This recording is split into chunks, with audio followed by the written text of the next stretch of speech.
Whether you're fighting for a championship or just getting your playoff run started, streaming is vital to securing a win. If you're reading this column, you're probably no stranger to that concept.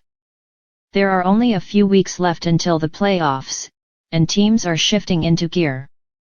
That could be to get into the playoffs, to get a better seed, to make sure they're fresh for the playoffs, or to improve their lottery odds. Those are all factors to consider when streaming. While Dallas doesn't play during the final 3 days of the week, it's also important to note that 13 teams only play one game during this stretch. Keep that in mind when making streaming decisions. One game Friday-Sunday, Sacramento, Phoenix, Houston, Washington, Denver, New York, Charlotte, Orlando, Chicago, Brooklyn, Memphis, Utah, Milwaukee. The format for this article will feature players who are tired and those who are wired. Tired players are those worth adding off the wire but with tempered expectations or highly rostered players who can be dropped in favor of a hot pickup. Wired players are those who are the best additions with the highest rest of season ceilings. Pickups in order of priority with strongest categories. Caris LeVert AST, STL. Payton Pritchard PTS, AST, 3s. Taylor Hendricks Reb, BLK, 3s. GG Jackson PTS, 3s, FUD %. Tracy Jackson Davis Reb, BLK, FG %. Najee Marshall STLS, Reb, AST. Simone Fontecchio PTS, 3s. Miles McBride PTS, 3s. Keon Ellis STL, BLK. Bruce Brown AST, PTS. Nikola Jovic PTS, 3s. Caleb Martin STL, Reb. Georges Niang 3s. Sam Merrill 3s. Tassan Evboomwan PTS. Yamayus Ramsey STL, 3s. Tired, everyone in Dallas. The Mavs played their final game of the week on Thursday, which means that if your championship is this week, they can't help you anymore. Yes, it is okay to drop Luka Doncic and Kyrie Irving. If your league doesn't end this week, this doesn't apply to you. However, since they don't have another game this week, other guys like Daniel Gafford, Derek Lively II and Tim Hardaway Jr. are fine to drop in order to ensure you make it to the next round. They play 4 games next week, so you'll want to get them back after that. Wired, Payton Pritchard 20% high voltage sign. While the Mavs are done for the week, Boston still has 2 more games. Pritchard has been playing really well as of late with the Celtics resting some of their core guys to keep them fresh for the playoffs. They have basically locked up the top spot in the East, so they might as well. That has allowed Pritchard to take on a larger role and thrive.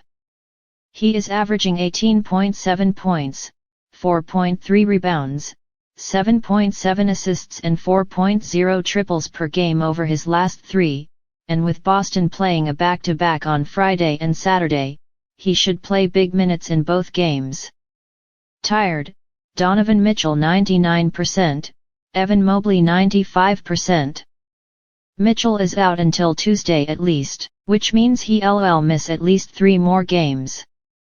JB Bickerstaff said that Mobley is getting closer, but there still isn't a firm timeline for his return, which was also the same update that he gave for Max Strus and Dean Wade.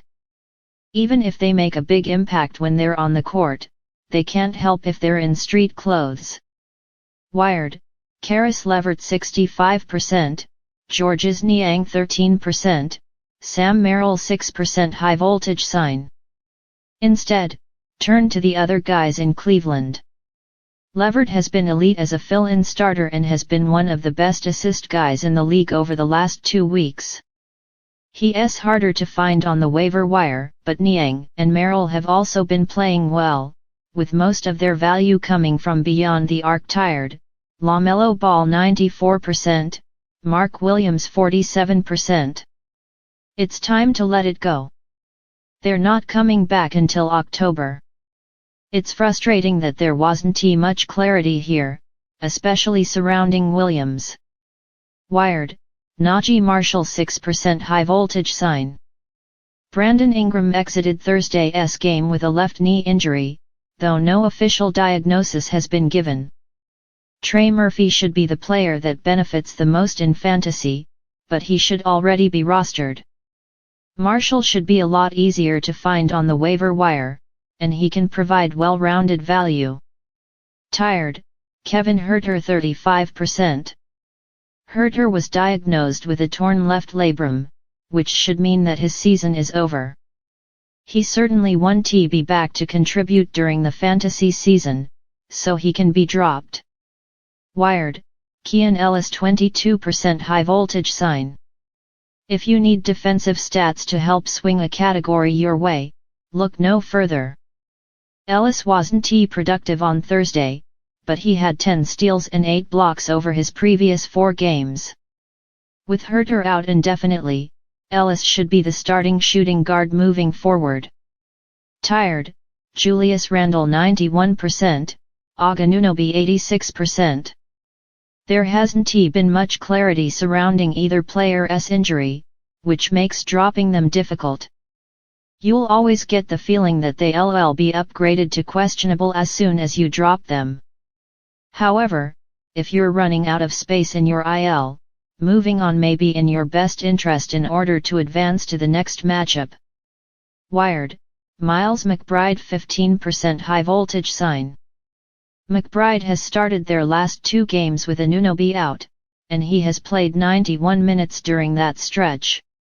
His numbers don't reflect how much he has played, but the opportunity is enough to justify rostering him. He had 29 points and 6 triples against the Warriors on Monday, which is certainly enough to make a big impact. Tired, Isaiah Stewart 33%, Ozar Thompson 44%. Both players were ruled out for the rest of the season on Wednesday. Stewart is dealing with a hamstring injury, so he should be fine for next season. Thompson is being treated for a blood clot after previously being ruled out for a few games due to asthma. The severity is unclear, but it will keep him sidelined for the remainder of the season. Wired, Simone Fontecchio 39%, Tasan Evbuomwan less than 1% high voltage sign. Fontecchio was sidelined on Wednesday, so Evbuomwan started in his place, as did Stanley Omuyud. Fontecchio will be the best fantasy option when available, but Evbuomwan has some upside to provide some points. He has scored 11 points in each of their last 2 games, while Omuyud hasn't been very productive through 2 starts. Tired, Tyler Harrow 86%. Harrow has been sidelined since February 23, and he is set to be re-evaluated sometime between March 23 and March 30. That doesn't bode well for his chances of playing this week, and he may end up sidelined for most of next week as well. Wired, Nikola Jovic 3%, Caleb Martin 27% high voltage sign. Jovic returned from a 2-game absence on Wednesday and had 14 points, 6 rebounds and 4 triples in 33 minutes. They leaned on him heavily with Duncan Robinson, Kevin Love, and Bam Adebayo all sidelined. Bam should be back on Friday, but Jovic should continue to start and hopefully see big minutes. Martin struggled in that game, but the minutes have been there consistently, and he averaged 13.7 points, 6.3 rebounds, 2.7 assists, 2.3 steals and 1.3 triples across the 3 games before Wednesday. Tired, Jeremy Grant 85%. Grant has missed 5 straight games and has only played twice in their last 10 games. He is listed as doubtful for Friday, which would be a 6th straight absence. With nothing to play for, their focus will be on developing young guys. They haven't given an official timeline for Grant, but based on their history of tanking over the final few weeks during the past 2 seasons, it wouldn't be shocking if he didn't play again until October. Wired, GG Jackson 46% high voltage sign. The second-round pick has been on a tear. Over their last 6 games, he is averaging 25.2 points, 4.7 rebounds and 3.8 triples while shooting 50% from the floor and 85.7% from the line. He isn't giving much defensively, and he isn't going to provide assists consistently, but he has been elite as a scorer.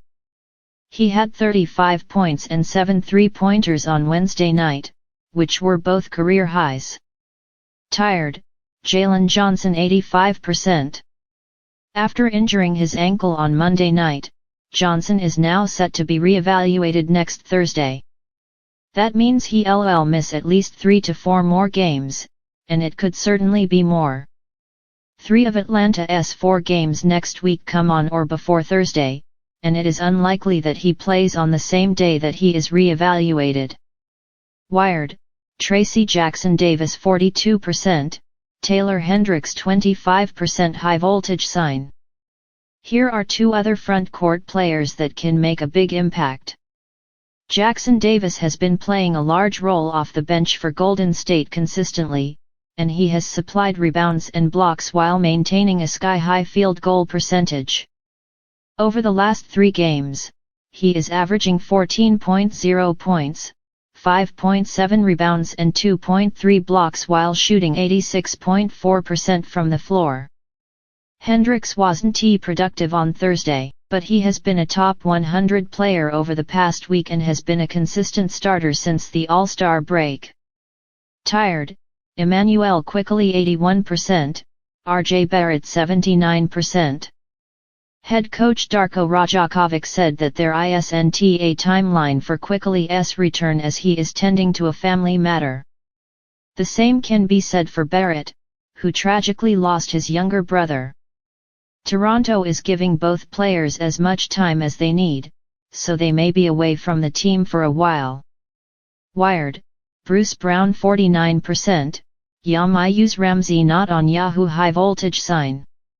Rajakovic said that the team's 3 ball handlers with Quickley out will be Brown, Ramsey, and Javen Freeman-Liberty, though the latter hasn't produced much value. Keep an eye on him, but Brown will be the best option, with Ramsey being a deep league target. Brown is averaging 12.5 points and 5.0 assists over their last 4 games. Ramsey is available on ESPN and Fantrax, but Yahoo doesn't have him on their platform currently.